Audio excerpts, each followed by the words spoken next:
The term statistics was use first in, तो कब use हुआ था टर्म स्टैटिस्टिक्स? 1793 में, 1749 में, 1759 में या फिर 1769 में? तो करेक्ट ऑप्शन है 1749 में ये जो टर्म है स्टैटिस्टिक्स वो यूज़ हुआ था। Statistics is an art, is a science, is both A science and art, या फिर नन? तो स्टैटिस्टिक्स क्या है? तो statistics is both A science and art. From the following point, which is correct? Statistics is helpful in administration, helpful in business, helpful in economic analysis, या फिर all of the above? तो statistics क्या है? Administration, business, economic analysis सब में helpful है, तो correct option का जाएगा option D, all of the above। Next है the job of statistics is to, तो जॉब स्टैटिस्टिक्स का जॉब क्या है? Help classification of data, test hypothesis, indicate trend behaviour, या फिर ऑप्शन डी ऑल? तो करेक्ट ऑप्शन क्या है? ऑल। क्लासिफिकेशन ऑफ डेटा भी होता है, हाइपोथेसिस टेस्टिंग भी होती है और ट्रेंड बिहेवियर को आइडेंटिफाई करने में वो हेल्प करता है। The word statistics have been derived from the German word called, तो आपको बताना है कि वो जर्मन वर्ड कौन सा है जहाँ से स्टैटिस्टिक्स वर्ड जो है डिराइव हुआ है? स्टैटिस्टिक्स, स्टैटिस्टा, स्टेट या स्ट्रक्चर? तो करेक्ट ऑप्शन है ऑप्शन बी स्टैटिस्टा। नेक्स्ट है which is considered in A statistical investigation, तो इन्वेस्टिगेशन में किससे हम कंसीडर करते हैं? Definition of the problem, problem की डेफिनेशन क्या है? पर्पज ऑफ इन्वेस्टिगेशन, इन्वेस्टिगेशन का पर्पज क्या है? फिर सोर्स ऑफ इन्फॉर्मेशन, या फिर ऑप्शन डी ऑल? तो बट ऑब्वियसली बात है कि स्टैटिस्टिकल इन्वेस्टिगेशन कर रहे हो तो आपको पहले प्रॉब्लम की डेफिनेशन पता होना चाहिए, पर्पज पता होना चाहिए, उसका सोर्स भी पता होना चाहिए कि इन्फॉर्मेशन कहाँ से मिलेगा, तो ऑप्शन डी ऑल हो जाएगा। नेक्स्ट है रुपी पर किलोग्राम इज, तो रुपी पर किलोग्राम क्या है? सिंपल यूनिट है, कंपोजिट यूनिट है, यूनिट ऑफ एनालिसिस है, या फिर कोफिशिएंट है? तो रुपी पर किलोग्राम यहाँ पे देखिए आपको दो चीज़ों की यूनिट दिख रही है, क्या हो जाएगा? Composite unit.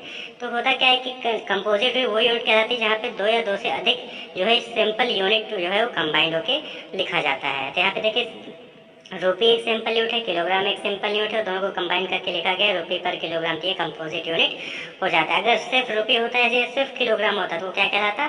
Simple unit. Describes a single characteristics like पर केजी, सेंटीमीटर, वेट। तो ये अलग अलग जब हम आइडेंटिफाई करते हैं सिंपल एक सिंगल कैरेक्टरिस्टिक को हम जो है मेजर करते हैं तो वो सिंपल यूनिट कहलाता है। और वहीं पे यूनिट ऑफ एनालिसिस क्या होता है? रेट, रेशियो, कोफिशिएंट, ये यूनिट ऑफ एनालिसिस कहलाता है। नेक्स्ट है the object and scope of statistical investigation are decided before the compilation of data, after the compilation of data, या फिर during the compilation of data, या फिर never?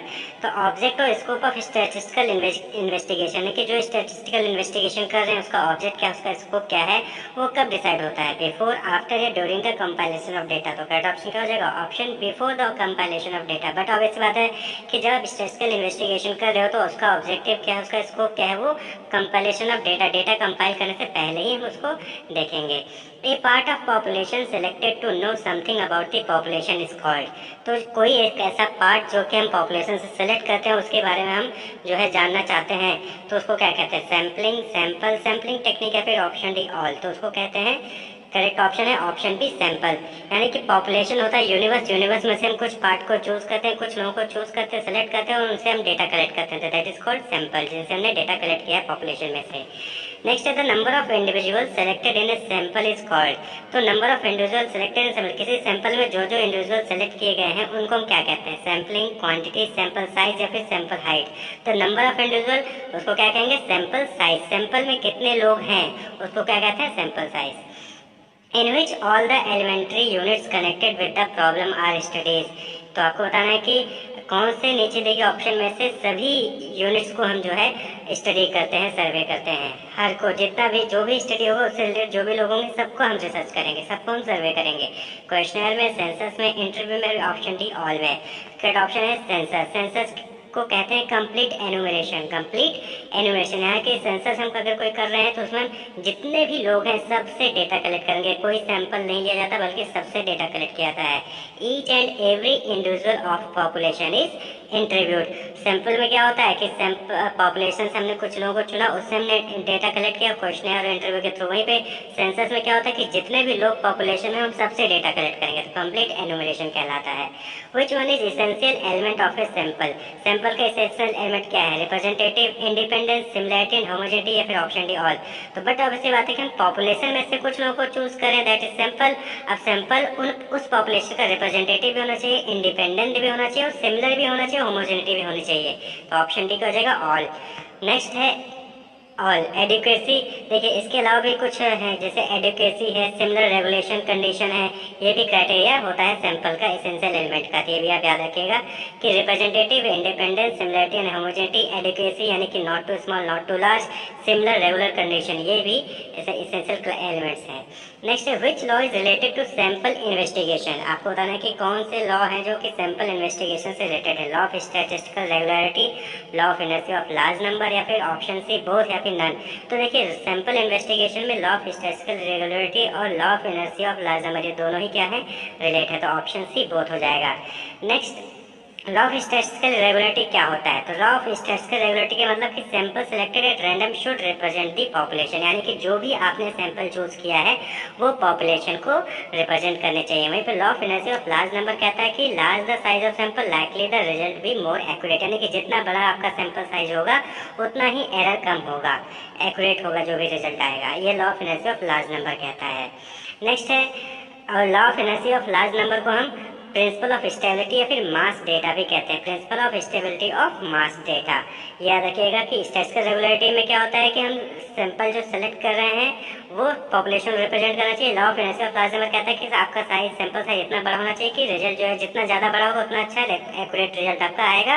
और law of inertia of large number को हम principle of stability of mass data भी कहते हैं। Both law of sample investigation are based on, तो जो अभी आपने देखा लॉ ऑफ स्टैटिस्टिकल रेगुलरिटी और law of inertia of large number, ये दोनों लॉ किस पे डिपेंड करते हैं? थ्योरी ऑफ प्रोबेबिलिटी पे, थ्योरी ऑफ मोटिवेशन पे, थ्योरी ऑफ स्टैटिस्टिक्स पे, या फिर ऑप्शन डी ऑल। तो करेक्ट ऑप्शन है थ्योरी ऑफ प्रोबेबिलिटी। दोनों ही लॉ जो है वो थ्योरी ऑफ प्रोबेबिलिटी पे बेस्ड है। Which one is not the type of non random sampling technique? आपको बताना है कि नीचे दिए ऑप्शन में से कौन सा नॉन रैंडम सैम्पलिंग टेक्निक है। सैम्पलिंग टेक्निक क्या होता है? सैम्पलिंग टेक्निक यानी कि पॉपुलेशन में से आप सैंपल कैसे चूज कर रहे हो, तो उसके बहुत सारे टेक्निक होते हैं, तो उसमें से एक नॉन रैंडम सैम्पलिंग टेक्निक है। तो नीचे दिए ऑप्शन में से कौन सा नहीं है? Quota sampling, convenience sampling, systematic sampling, या फिर स्नोफॉल। तो यहाँ पे जो नॉन रैंडम सैम्पलिंग टेक्निक नहीं है वो है systematic sampling. Quota sampling, convenience sampling और स्नोफॉल, ये तीनों ही नॉन रैंडम सैम्पलिंग होते हैं। लेकिन सिस्टमेटिक सैम्पलिंग क्या होता है? रैंडम सैम्पलिंग होता है। तो आप यहाँ पे देख सकते हैं सैम्पलिंग मेथड, तो दो टाइप के मेथड होते हैं, प्रोबेबिलिटी और नॉन प्रोबेबिलिटी। प्रोबेबिलिटी में simple random, systematic, stratified, cluster, ये प्रोबेबिलिटी सैम्पलिंग टेक्निक है। वहीं पे नॉन प्रोबेबिलिटी सैम्पलिंग टेक्निक क्या है? कन्वीनियंस, कोटा, जजमेंट, स्नोबॉल, ये सब क्या है? Non probability sampling technique. फिर नेक्स्ट है lottery system is the method of. तो लॉटरी सिस्टम किस चीज का मेथड है? सिंपल रैंडम सैम्पलिंग का, स्ट्रेटिफाइड रैंडम सैम्पलिंग का, सिस्टमेटिक सैम्पलिंग का, फिर मल्टी स्टेज रैंडम सैम्पलिंग का। तो करेक्ट ऑप्शन है लॉटरी सिस्टम का simple random sampling. Simple random sampling में हम लॉटरी मेथड अपनाते हैं, जैसे कि आप कहीं से भी लॉटरी का होता है तो वहाँ पे सबके नाम की पर्ची कट जाती है, फिर उसमें से रैंडमली जो है किसी का निकाल देते हैं, तो उसको लॉटरी सिस्टम कहते हैं। Heterogeneous group are classified into homogeneous group and then randomly sample is chosen refers to. तो कौन से सैम्पलिंग टाइप में टेक्निक में पहले हेट्रोजीनियस ग्रुप्स होता है, उसमें से हम जो है होमोजीनियस ग्रुप बनाते हैं, फिर उसमें से रैंडमली सैंपल चूज करते हैं। तो किस में होता है? करेक्ट ऑप्शन है option B, stratified random sampling. इसमें स्ट्रेटा बनाते हैं, वो स्ट्रेटा होमोजेनियस होता है, फिर सब में से हम रैंडमली सैंपल चूज करते हैं। When data collected is passed through one statistical method, organization, classification, tabulation, computation, etc. are called। जब कोई डेटा कलेक्ट किया जाता है और उसको हम जब किसी स्टैटिस्टिकल मेथड के द्वारा पास कराते हैं, ऑर्गेनाइजेशन करते हैं, उसको क्लासीफाई करते हैं, टेबुलेशन करते हैं, कंप्यूटेशन करते हैं, तो क्या कहलाता है? Raw data, process data, unorganise data, फिर पर्सनल डेटा। तो ऐसे डेटा को जिसमें हमने उसको जो है क्लासीफाई किया, टेबुलेशन किया, कंप्यूटेशन किया, स्टैटिस्टिक मेथड भी लगाया है, तो उसको हम कहते हैं बी, प्रोसेस डेटा। वहीं पर अगर इसमें सब नहीं किया होता, सीधे कलेक्ट किए, कलेक्ट करके लाके हमने यूज कर रहे हैं, तो उसको हम कहते हैं रॉ डेटा कहते हैं। रॉ डेटा क्या होता है? ओरिजिनल डेटा या फिर अनऑर्गेनाइज डेटा, यानी कि हमने अभी सिर्फ कलेक्ट किया, उसको ऑर्गेनाइज नहीं किया, उस पर कोई मेथड, कोई कैलकुलेशन नहीं किया है। जब कोई मेथड अप्लाई कर लेते हैं, कोई स्टैटिस्टिकल टूल अप्लाई कर लेते हैं, उसको ऑर्गेनाइज कर लेते हैं, कंप्यूट करते हैं, क्लासीफाई करते हैं, तो वो प्रोसेस हो जाता है। नेक्स्ट है the person who help the investigator in investigation is known as. तो ऐसा पर्सन जो कि इन्वेस्टिगेशन में इन्वेस्टिगेटर की हेल्प करता है, उसको क्या कहते हैं? यानी कि एक तरीके से रिसर्चर को डेटा कलेक्शन में हेल्प करता है, तो उसको क्या कहते हैं? एनुमरेटर, सर्चर, रिसर्चर, या फिर ऑप्शन डी नन। तो उसको कहते हैं ऑप्शन ए, एनुमरेटर। एनुमरेटर एक पर्सन होता है जो कि रिसर्चर को डेटा कलेक्शन में हेल्प करता है। Schedule is filled by. Schedule किसके द्वारा फिल्ड किया जाता है? तो डेटा कलेक्शन का टेक्निक होता है, जैसे क्वेश्चनर हो गया, इंटरव्यू हो गया, तो इसी तरीके से शेड्यूल होता है। शेड्यूल कौन फिल करता है? एनुमरेटर, रिसर्चर, रिस्पोंडेंट या फिर ऑल, सभी लोग। तो करेक्ट ऑप्शन है शेड्यूल एनुमरेटर फिल करता है। देखिए सेंसर जब हम सबसे डेटा जैसे कि आप जनगणना होती है तो वहाँ पे क्या होता है कि हम जब डेटा आपसे लिया जाता है तो जो डेटा लेने जो जनगणना करने आता है वो आपसे पूछता है और वो खुद ही भरता है, आपको नहीं देता फॉर्म भरने को, वो खुद ही आपसे सारी चीज़ पूछ पूछ के फिल करता है, तो उसको कहते हैं एनुमरेटर। तो शेड्यूल जो हम फिल करते हैं वो एनुमरेटर फिल करते हैं। नेक्स्ट है question should have following number of question. कोई क्वेश्चन है तो उसमें कितने नंबर ऑफ क्वेश्चन हो सकते हैं, 20, 40, 30 या फिर according to need of survey. तो बट अब ऐसी बात है कि क्वेश्चन आपके नीड के अकॉर्डिंग होगा, आपके जैसा भी सर्वे है उसके अकॉर्डिंग आप क्वेश्चन रख सकते हैं। तो option D according to need of survey. Next है the data which are collected for the first time by the investigator are called. तो दो टाइप के डेटा होते हैं, एक प्राइमरी होता है, सेकेंडरी होता है। तो वो डेटा जो कि पहली बार इन्वेस्टिगेशन फ्रेश डेटा कलेक्ट किया गया है इन्वेस्टिगेटर द्वारा फर्स्ट टाइम, पहली बार, इससे पहले वो कलेक्टेड नहीं था, उसको क्या कहते हैं, तो उसको कहते हैं primary data. Option A primary data. वहीं पे सेकेंडरी डेटा क्या होता है कि जो ऑलरेडी कलेक्टेड होता है। तो देखिए मेथड ऑफ डेटा कलेक्शन आप जानना जरूरी है आपके लिए कि कौन कौन से डेटा कलेक्शन मेथड है। तो एक तो सेकेंडरी सोर्स के लिए डॉक्यूमेंट्स होते हैं, गवर्नमेंट पब्लिकेशन, अर्लियर रिसर्च जो पहले हुए हों, सेंसस है, पर्सनल रिकॉर्ड है, क्लाइंट हिस्ट्रीज है, सर्विस रिकॉर्ड है, तो यहाँ से आप सेकेंडरी डेटा कलेक्ट कर सकते हैं। वहीं पे प्राइमरी सोर्सेस हैं जैसे ऑब्जर्वेशन, इंटरव्यू, क्वेश्चनर, आप ऑब्जर्व करके किसी को देख रहे हैं, चाहे वो पार्टिसिपेंट करके ऑब्जर्व कर रहे हो, चाहे फिर कहीं दूर खड़े होकर किसी को ऑब्जर्व कर रहे हैं। इंटरव्यू स्ट्रक्चर या अनस्ट्रक्चर मैनर में जैसे भी इंटरव्यू ले रहे हो। वहीं पे क्वेश्चन है तो मेल्ड क्वेश्चन आप मेल करके कर रहे हो, फिर कलेक्टिव क्वेश्चन है आप जाके जो है डेटा कलेक्ट कर रहे हो। तो क्वेश्चनर, इंटरव्यू और ऑब्जर्वेशन ये प्राइमरी सोर्स है। वहीं पे सेकेंडरी सोर्स के लिए अलग अलग जो ऑलरेडी पब्लिश डेटा होते हैं वो सेकेंडरी सोर्स होता है। The list of all unit in A population is called. जो पॉपुलेशन में कितने लोग हैं उनकी पूरी जो लिस्ट होती है उसको हम क्या कहते हैं, जिसमें से हम सैंपल चूज करते हैं तो उस लिस्ट को हम क्या कहते हैं, सैम्पलिंग फ्रेम, पैरामीटर्स, स्टैटिस्टिक्स या फिर रैंडम सैम्पलिंग।